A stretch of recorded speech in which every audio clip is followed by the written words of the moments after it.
आत्मीय भाइयों एवं बहनों प्रणाम। साथियों, आपको गायत्री साधना विशेषांक मार्च 2022 युग निर्माण योजना पढ़कर सुना रहे थे। आइए सुनते हैं पृष्ठ 30 से।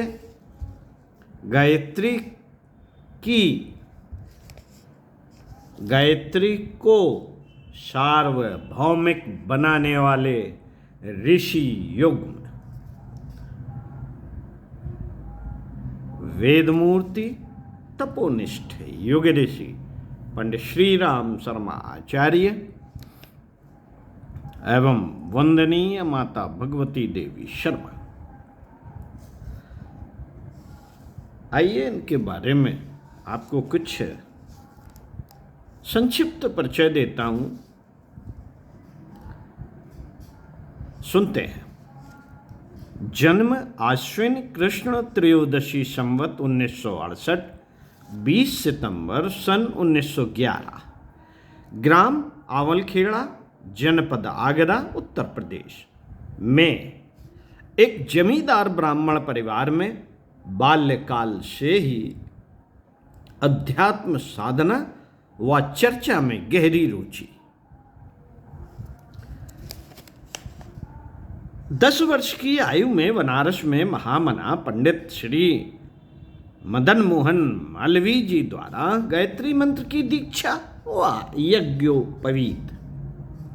15 वर्ष की आयु में सन 1926 में बसंत पर्व के दिन गुरु सत्ता से साक्षात्कार, उनके निर्देश पर अखंड दीपक प्रज्वलित कर 24 वर्ष तक चलने वाले 24 लक्ष्य के 24 महापुरुष चरणों की श्रृंखला आरंभ। साधना काल में गाय को खिलाए और गोबर से छान कर निकाले गए संस्कारित जव की रोटी व छाछ पर रहे। कुंडलनी तथा पंचाग्नि विद्या की सिद्धि साधना इस बीच पूरी हुई। अश्वनी कृष्ण चतुर्थी 20 सितंबर सन 1926 को परम वंदनीय माता जी का जन्म। किशोरावस्था से ही स्वतंत्रता संग्राम सेनानी के रूप में सक्रिय, 3 बार जेल यात्रा, मालवीय जी, रफ़ी अहमद किदवई, श्रीमती स्वरूप रानी नेहरू, जवाहरलाल नेहरू की माता देवदास गांधी के साथ आसनसोल जेल में सविनय अवज्ञा आंदोलन में सरकार के उत्पीड़न के बावजूद घर की कुर्की होने पर भी आज़ादी की लगन, राजनीतिक गुरु महात्मा गांधी से मार्गदर्शन लेने हेतु साबरमती आश्रम की कई बार यात्रा। रविंद्रनाथ ठाकुर, आचार्य विनोबा भावे, महर्षि अरविंद, श्री लाल बालकृष्ण शर्मा नवीन, बाबू गुलाब राय एम.ए., श्री बीवी केशर, श्री कृष्ण दत्त पालीवाला आदि मूर्धन्य व्यक्तियों का भी सानिध्य रहा। सन 1937 से अखंड ज्योति पत्रिका का पहले फ्रीगंज आगरा, फिर अखंड ज्योति संस्थान मथुरा में प्रकाशन, अध्यात्म तत्व दर्शन का शास्त्रोक्त एवं विज्ञान सम्मत प्रतिपादन, अखंड ज्योति पत्रिका 84 वर्ष पूरे कर रही है। वंदनीय माता भगवती देवी का सन 1943 में उनके जीवन में प्रवेश, पति की उग्र तपश्चर्या में उनका पूर्ण योगदान, नारी जागरण कार्यक्रम का वंदनीय माता जी द्वारा सफल संचालन, 4 बार अपने गुरु सर्वेश्वरानंद जी के निर्देश पर हिमालय की यात्रा और 6 माह से लेकर 1 वर्ष तक अज्ञातवास में कठोर तप साधना, 24 महापुरुष चरणों की समाप्ति पर सन 1953 में महर्षि दुर्वासा की तप स्थली में मथुरा वृंदावन मार्ग पर गायत्री तपोभूमि की स्थापना, अखंड अग्नि प्रज्वलित है, योग शक्ति गायत्री की प्राण प्रतिष्ठा, 2400 तीर्थों के जलरज तथा 2400 करोड़ हस्तलिखित गायत्री मंत्र की स्थापना। सन 1956 में नरमेध यज्ञ, जिसमें पूज्य गुरुदेव एवं माता जी ने गायत्री परिवार का बीजारोपण किया। सन 1958 में विशाल सहस्त्रकुंडी गायत्री यज्ञ मथुरा में संपन्न 5 लाख साधक पधारे। सन 1959 से 1961 तक वंदनीय माता जी ने पत्रिका का संपादन कार्य संभाला। वृहद विश्वकोश स्तर का 3 खंडों में गायत्री महाविज्ञान प्रकाशित। अपने तीसरे अज्ञातवास से लौटकर सन 1960 में 4 वेदों का सरल सुबोध भाष्य, 108 उपनिषदों की भाष्य टीका, 20 स्मृतियों का हिंदी रूपांतरण, 18 पुराणों का पुनरुद्धार किया हुआ संस्करण तथा षड दर्शन का भाष्य प्रकाशित। धर्म अध्यात्म गायत्री महाविद्या जीवन जीने की कला, समग्र आरोग्य, व्यक्ति परिवार व समाज निर्माण तथा वैज्ञानिक अध्यात्मवाद पर 3200 पुस्तकों का लेखन व प्रकाशन। युग निर्माण योजना एवं युग शक्ति गायत्री आदि पत्रिकाओं का भारत की सभी भाषाओं में निरंतर प्रकाशन। क्रांति धर्मी साहित्य का जीवन के उत्तरार्ध में लेखन तथा 21वीं सदी उज्जवल भविष्य की घोषणा और भविष्य संबंधी कथन अब तक सत्य प्रमाणित हुए।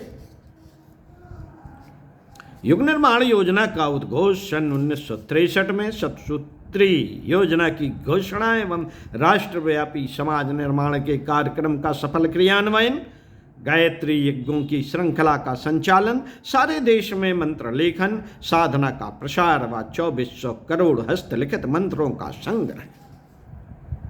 60 वर्ष की आयु में 20 जून सन 1971 को मथुरा छोड़कर 1 वर्ष हिमालय में उग्र तपश्चर्या हेतु प्रस्थान। वंदनीय माता जी द्वारा शांत कुंज हरिद्वार में नए शक्ति केंद्र का संचालन।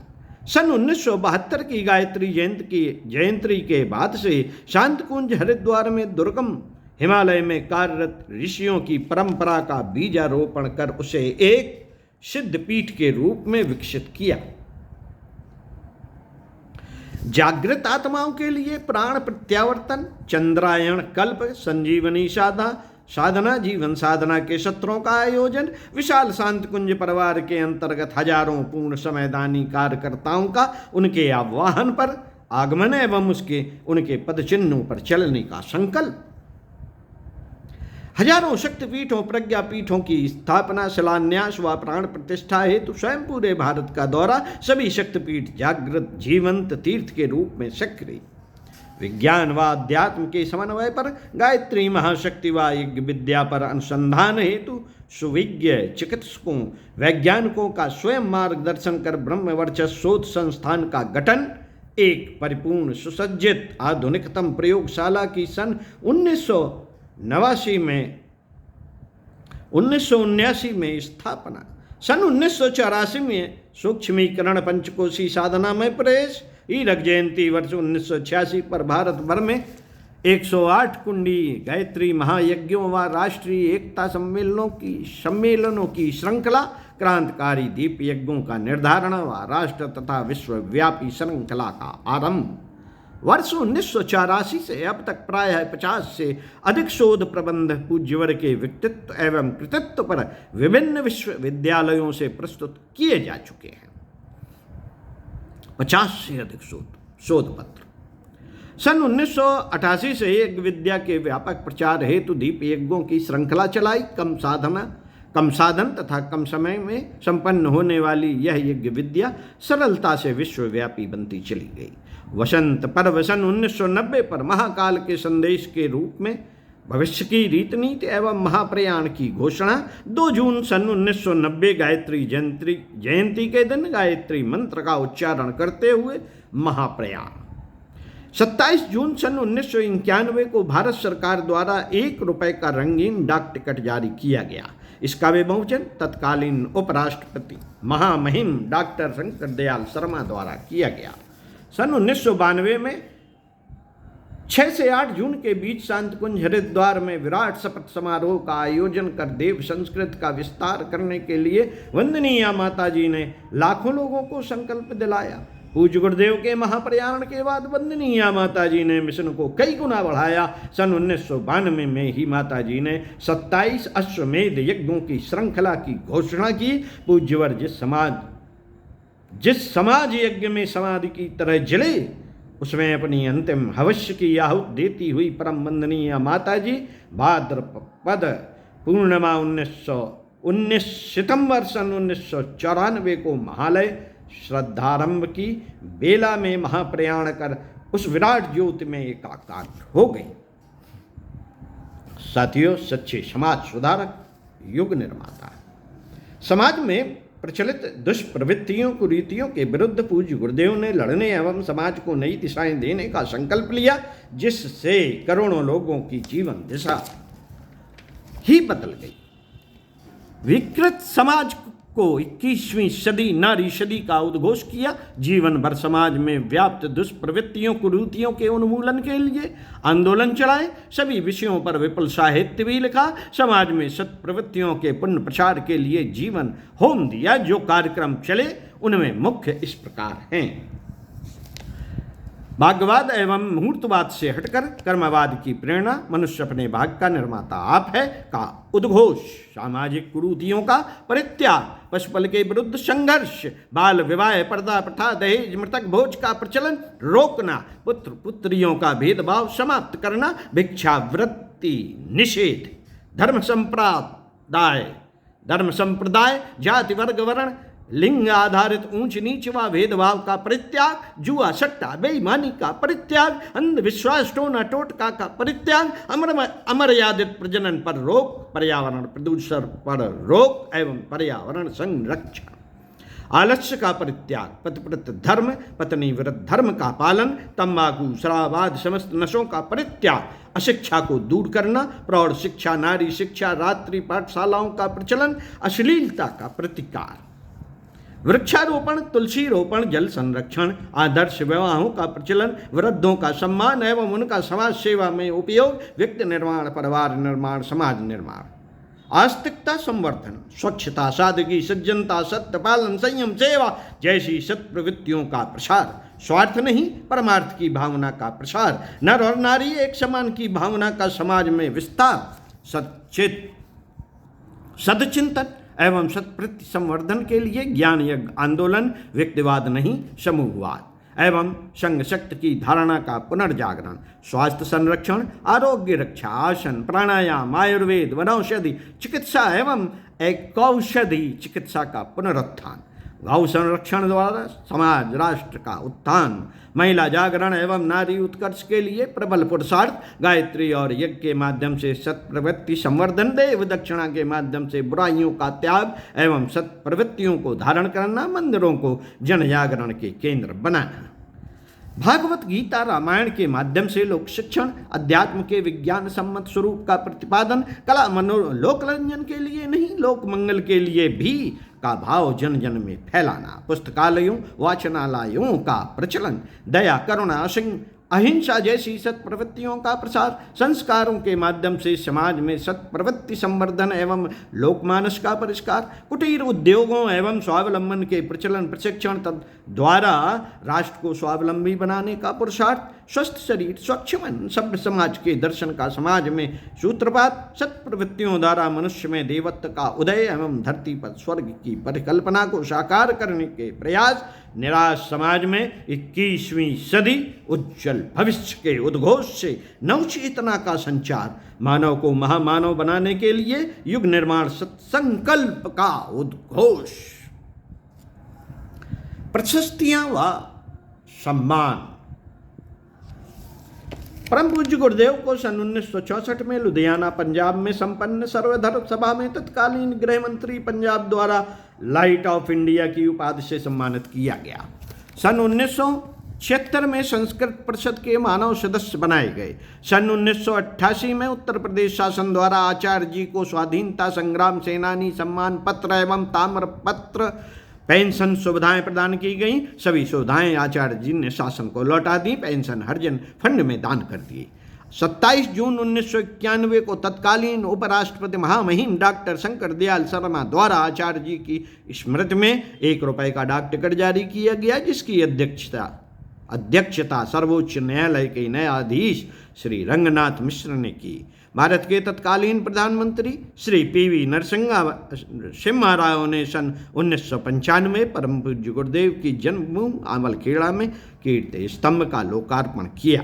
आयुर्वेद विकास हेतु राष्ट्रीय समिति के सलाहकार नियुक्त हुए। विशिष्ट अभिमत।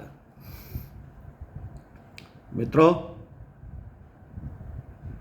महामहिम राष्ट्रपति डॉक्टर एस राधाकृष्णन ने कहा है, यदि वह ज्ञान नवनीत मुझे कुछ वर्ष पूर्व मिल गया होता तो संभवतः मैं राजनीति में प्रवेश न कर आचार्य श्री के चरणों में बैठा अध्यात्म दर्शन का शिक्षण ले रहा होता। पूज्य गुरुदेव के वेद भाष्य के अवलोकन के बाद महामहिम राष्ट्रपति डॉक्टर शंकर दयाल शर्मा का अभिमत। आचार्य जी ने सिद्धांत और साधना की आधुनिक युग के अनुकूल तर्क व शब्द देकर सामाजिक परिवर्तन का जो मार्ग दिखाया है, उसके लिए आने वाली पीढ़ियां युगों युगों तक कृतज्ञ रहेंगी। महामहिम राष्ट्रपति डॉक्टर APJ अब्दुल कलाम युग ऋषि श्री राम शर्मा आचार्य वर्तमान भारत में ज्ञान क्रांति के अगुआ हैं। श्री अटल बिहारी वाजपेयी प्रधानमंत्री का अभिमत। मानवीय संवेदना अगर घनीभूत हो जाए तो कैसी होगी, यह माता जी को देखकर पता चला। उनके द्वारा चलाया गया अश्वमेध अभियान राष्ट्र निर्माण का वेगपूर्ण प्रवाह है। श्री पीवी नरसिम्हा राव प्रधानमंत्री। देश के नागरिकों के आचरण बदलने से वहाँ के राष्ट्र की आंतरिक संरचना में बदलाव आता है। बस ऐसे ही कीर्तिमान स्थापित करने में गायत्री परिवार की भूमिका सामने आ रही है। देवरहा बाबा का अभिमत। गायत्री के सिद्ध साधक आचार्य श्री का मैं नित्य प्रति अभिनंदन करता हूँ, वे मेरे हृदय में बसते हैं। महात्मा आनंद स्वामी आर्य समाज के महान संत का अभिमत। आचार्य श्री ने गायत्री को जन जन की बनाकर महर्षि दयानंद के कार्य को आगे बढ़ाया है। गायत्री और वे एक रूप हैं। विनोबा भावे का अभिमत। मैंने इस वेद भाष्य को पहली बार देखा। ऐसा सुंदर भाष्य कोई सुंदर ऋषि ही कर सकता है, अन्य में भला ऐसी सामर्थ्य कहाँ। इसके भाष्यकर्ता को मैं वेद मूर्ति मानता हूँ। स्वामी करपात्री महाराज। आचार्य श्री इस युग में गायत्री के जनक है। गायत्री सबको होने के बाद लुप्त होने से बच गई। सन 1974 हरिद्वार कुंभ में यह अभिमत दिया गया। स्वामी अखंडानंद सरस्वती जो गायत्री का गंगा जल की तरह सेवन करना चाहते हो, वे आचार्य श्री का मार्ग अपनाएं। कांची कामकोट पीठ के शंकराचार्य स्वामी जयेंद्र सरस्वती।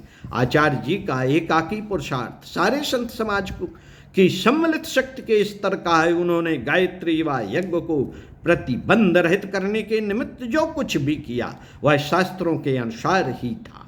आचार्य जी ऐसे युग पुरुष हैं जिनका हर कार्य शास्त्र सम्मत विधि सम्मत माना जाना चाहिए। स्वामी कल्याण देव का अभिमत। मेरा और आचार्य जी का संबंध कृष्ण और सुदामा जैसा था। लोग मथुरा वृंदावन मंदिरों के दर्शन करने जाया करते हैं। मैं आचार्य जी के यज्ञ के दर्शनों के लिए मथुरा जाया करता था। श्री जुगल किशोर बिड़ला। मैंने गुरुदेव में, पंडित जी में साक्षात ब्राह्मण के दर्शन किए हैं। उनका कोई कार्य कभी रुक नहीं सकता क्योंकि स्वयं भगवान उनमें समाये हुए हैं। ओम शांति। साथियों, आपको आगे गायत्री तपोभूमि का परिचय दूंगा इसी पुस्तक से। सुनते रहिए, पढ़ते रहिए। यदि पुस्तक है तो पढ़ते रहिए और नहीं है तो हमारे वीडियो सुनते रहिए।